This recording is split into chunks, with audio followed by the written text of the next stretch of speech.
If you grew up around addiction, you probably understand all or nothing thinking better than most people do. With alcohol, drugs, or smoking, the framework is simple. You either do it or you don't. And as hard as abstinence can be, it works because you don't actually need those substances to survive.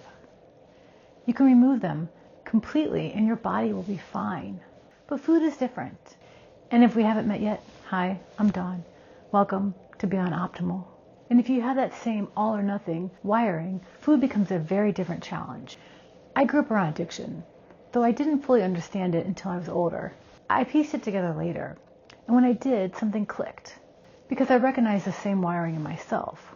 One parent had struggled with alcohol, one with substances, and there I was with food doing the same thing in a different way.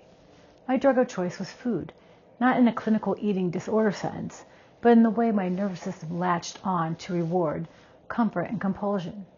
And that realization came with a problem. I couldn't abstain from food the way someone abstains from alcohol. I still had to eat 3 times a day. So for years I tried to figure out how to manage an all or nothing nervous system with something I couldn't fully eliminate. And honestly, that's why keto and carnivore made so much sense to me, because these diets function like all or nothing systems. You're either in ketosis or you're not. You're either carnivore or you're not. There's very little gray area. And for people with all or nothing wiring, that structure feels incredibly safe because it reduces the number of decisions you have to make. The rules are clear. The boundaries are clear. Your brain finally quiets down. And for a while, it works. Your appetite drops. The cravings calm down. The food noise gets quieter. But then life happens. You move, get a new job. Highly structured eating requires planning and prep, cognitive energy, and suddenly you don't have the bandwidth. So the structure breaks. And the moment it breaks, the appetite suppression disappears. And you're back to fighting food noise with willpower alone. The weight comes back, so you try again. You white knuckle yourself back into the structure. Maybe it works for a while, but eventually the same cycle repeats. And after enough rounds of that, you stop feeling disciplined. You just feel tired. That's a trap with all or nothing approaches to food. Because unlike alcohol or drugs, food is one thing you can't permanently abstain from. You still have to interact with it every single day until something changes the equation entirely. For me, that was a GLP-1. And what's interesting is that GLP-1 doesn't work the same way keto does. It's not creating safety through structure. It's addressing the biology underneath the behavior. It suppresses the food noise. It increases fullness signals. It lowers the constant mental pull towards food.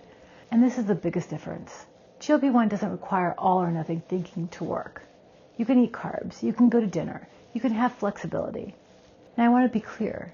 GLP isn't the right answer for everyone. And some people do genuinely better with highly structured approaches like keto or carnivore. Some nervous systems really do feel safer with strong boundaries and fewer decisions. But I think it's worth understanding why certain approaches feel so appealing to certain people. Because if you constantly gravitate towards rigid food structures, if moderation feels harder than restriction, if flexibility around food makes you anxious, it might not be a character flaw. It might be your nervous system trying to create safety the only way it knows how. And once you understand that, you can approach the problem differently. Because this conversation is bigger than food. It's about patterns. It's about wiring. It's about understanding what your brain has been trying to solve all along. If this landed for you, the pattern analyzer is linked below. Sometimes understanding the pattern is the first step to finally changing it. And I'll see you in the next one.